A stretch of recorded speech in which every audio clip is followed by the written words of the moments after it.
Hello, Kubrick Lover 1972, back with another video, book collection number 8, film books again. Um, Maybe this video will be long, it might go to 50 minutes maybe. Maybe I'll cut it up and make another video at 20, I'm not sure about that. Let's see how things go, but let's get started. So, let's see, where should we start? Okay, we'll start, hang on a sec.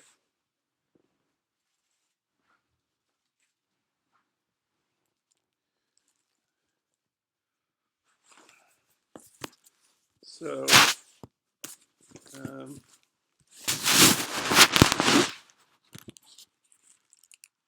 we got a book called Film and Reality, uh, an historical survey by Roy Armis. And of course, in the front, on the front there, that's Anshin Andalou. No pictures. So, so that's the first book. Second book is Final Cut by Stephen Bach. It's been a bestseller. I read this a long time ago. It's about the making of Heaven's Gate and how it bankrupted UA, United Artists. United Artists was founded by Charlie Chaplin, D.W. Griffith, Mary Pickford, and Douglas Fairbanks. And UA produced, they were the studio behind the James Bond movies. And UA was subsequently bought by MGM. And then I think MGM went out of business, and they were bought by Warner Brothers, I believe. So, but this is how UA went out of business, by bankrolling Heaven's Gate. So this one's by Sid Field. He's written a lot of screenplay books. It's called Going to the Movies: A Personal Journey Through 4 Decades of Modern Film. I think I have read this. I can't remember it awfully well. I wish I could remember this book. I've read so many books, I can't remember them all. This book I have read, I've read it a long time ago, but it's called The History of World Cinema by David Robinson. This I also obtained from my library where I work. I have some pictures in here.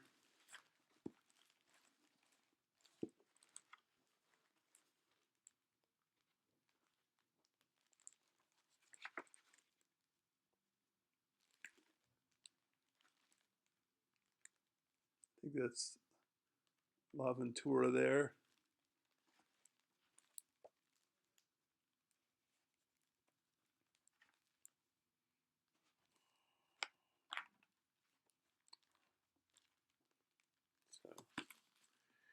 Okay, so that's that pile. Let's see what's next. Oh, well, now we got, this is the only thing that's not a book, it's a magazine. It's a special effects magazine called Cinefex.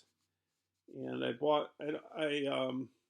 bought this one because it had the special effects behind one of my favorite movies of all time, 2001: A Space Odyssey. Let's see if I can show you some pictures.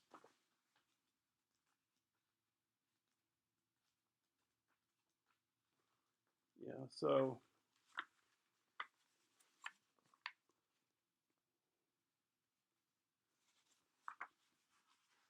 maybe I can show you most of these pictures. That might not take that long to show.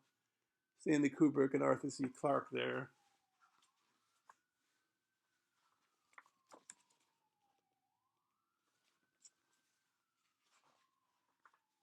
And I believe this is a very detailed account of how they did the visual effects for 2001. Of course, when it was made, it was, way beyond anything ever done before in science fiction.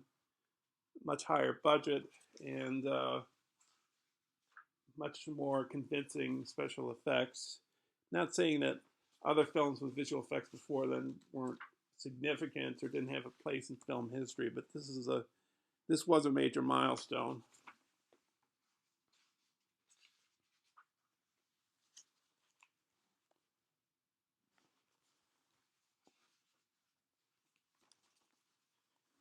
course, I've shown you some pictures in a previous video of 2001.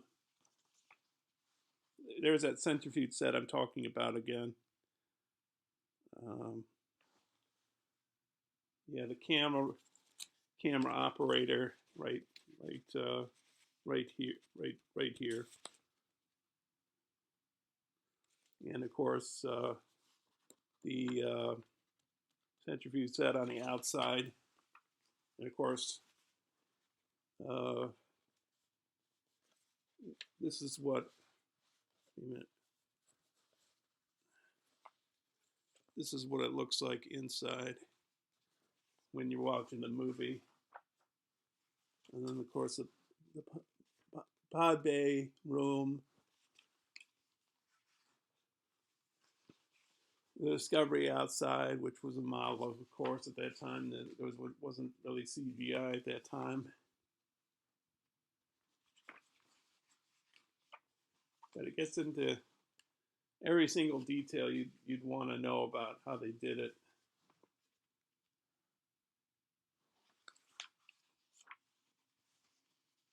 This particular effect at the top here, that was done by putting the camera upside down, so it looks like he's being thrown through like pressure in space, but it's actually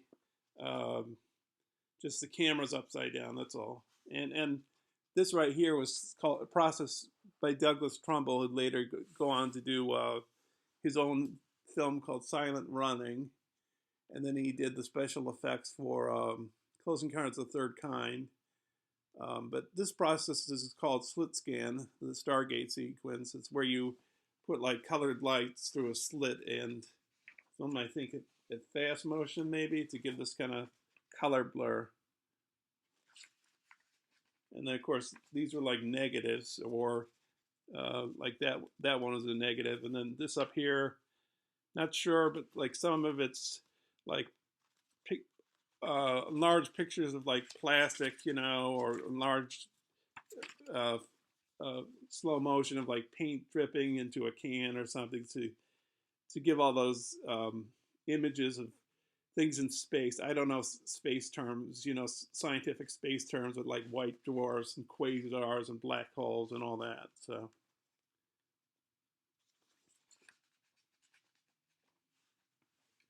And of course, we get to the end here, and let's see. Yeah, so I guess we're to the end of that.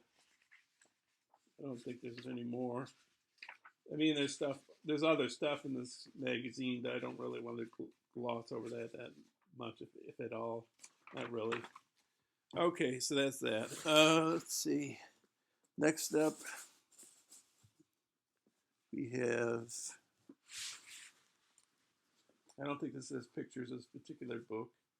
It's called Titanic and the Making of James Cameron. I have read this.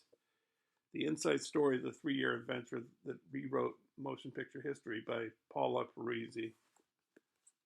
I don't think there's, oh wait a minute, there are pictures.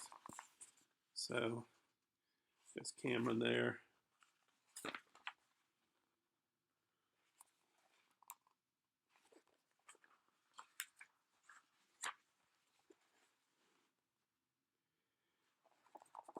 You know, I might chop this, I might end this video at 20 minutes and then continue the rest of the box in further videos. I think that's more digestible for people, because I don't know if people will watch a whole video that's 50 minutes, but if they watch, I'm gonna end this at 20 minutes, and then I'll do another 20 and another 20 until I end I'm done with the whole thing. So this is called Empire Building: The Remarkable Real Life Story of Star Wars by Gary Jenkins. Revised and updated. That's, here you got George Lucas. I don't know if that's a cinematographer there. I can't remember his name. Oh, I think he was a cinematographer in one of the James Bond movies. Or maybe I'm confusing him with a director. I think I'm confusing him with one of the directors in the James Bond movies. Gilbert Taylor? Is that the guy who did the cinematography for the first Star Wars: A New Hope? I think Empire Strikes Back was done by a guy named Peter Susitsky. Almost positive on that. All these pages are coming out. Of course, this right here, the end scene was just partially done. Most of it's just a painting, a matte painting. I have another book in my collection. I don't know where it is, but it's one of the early books written about ILM, which is the visual effects company that George Lucas founded when he was making Star Wars. And it's a pretty big book, but I'll show that to you when I get there. It's not in this box. Next one up, 2001, Filming the Future by Piers Bizzoni with a foreword by Arthur C. Clarke. You see Keir Dullea there. I showed that. I'm going to be a little selective with this, because among other things, you've seen some of these shots. I mean, I'll show some shots, but here's Frank Poole. Happy birthday.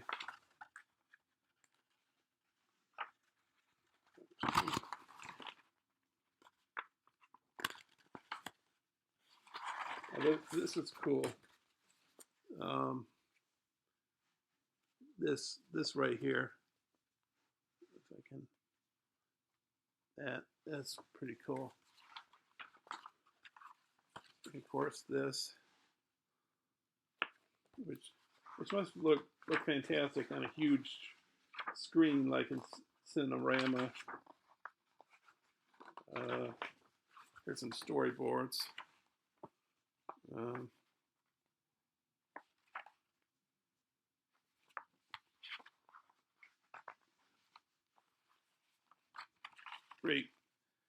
Great shots here. He was suspended by wires for that effect. Pretty thin wires, but strong ones.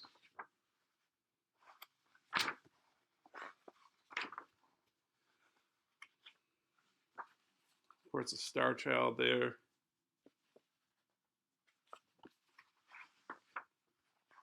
I guess it's here's a shot, I guess, that didn't make it into the movie.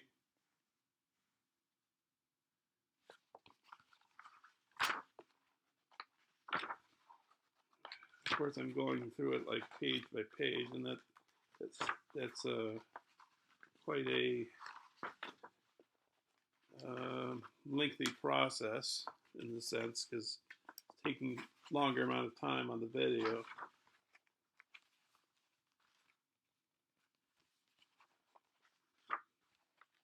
But, I'll cut this video 20 minutes, and then I'll do the next one. Of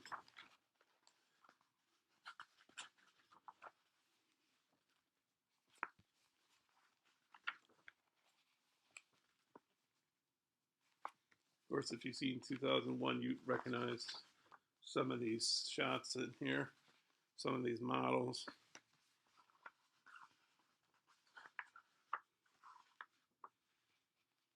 I have another book on 2001, I think. Yes, it is in this box, yes. I don't know if it's going to appear in this video right now, but it will appear in this this box. So be on the lookout. If it's not in this video, it'll be in the next one or two videos coming up. And by the way, if you feel bored with any of these things I'm showing you, you want to get to the next book, just fast forward through this, and I won't be offended. See that? Right here is how they did the centrifuge, how they built, how they, like when, is it David Bowman or is it Frank Poole? When he's running through the centrifuge, in box, like boxing, shadow boxing, whatever. There's a camera that is in front of him. Well, that's it. That's a camera on the track following him.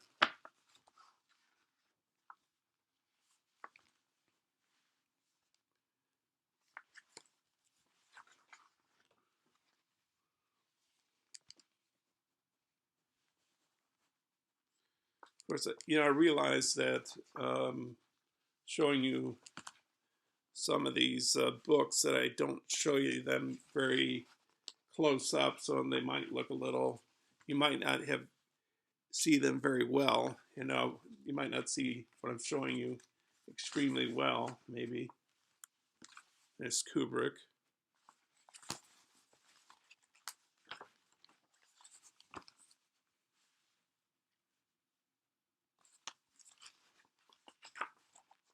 Of course, it's like I'm showing you. Well, I haven't shown you every single page here, but I'm sort of showing you them now. Oh, that's Clockwork Orange. I have no idea why it's in here, but there's some reason why it's in here.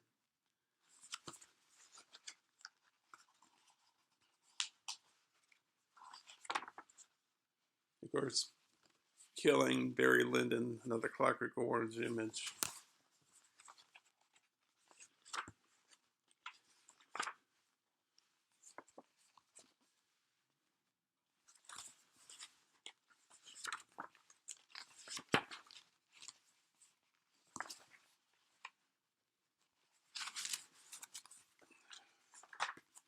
Film books can kind of get expensive.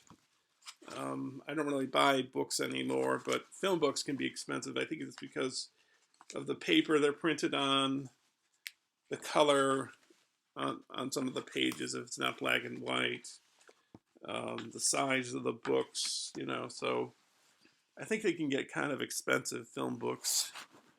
Let's see, where do I go next? Okay, next step, we got the Citizen Kane Handbook, including the world-famous essay Raising Cain by Pauline Kael, the shooting script by Herman J. Mankiewicz and Orson Welles, illustrated with more than 50 frames from the film. I do have another book, which I think is the exact same thing, Raising Cain by Pauline Kael. It's like a criticism of I'm not showing those right. Wait a minute.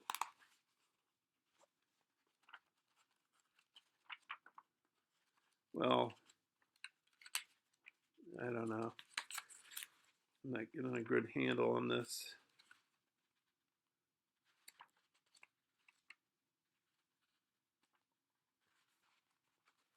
It's just a script with pictures from the movie, so.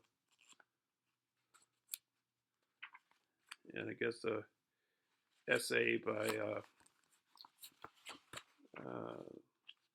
Pauline Kael about Citizen Kane. This one's called Thalberg, Life and Legend by Bob Thomas. Haven't read it.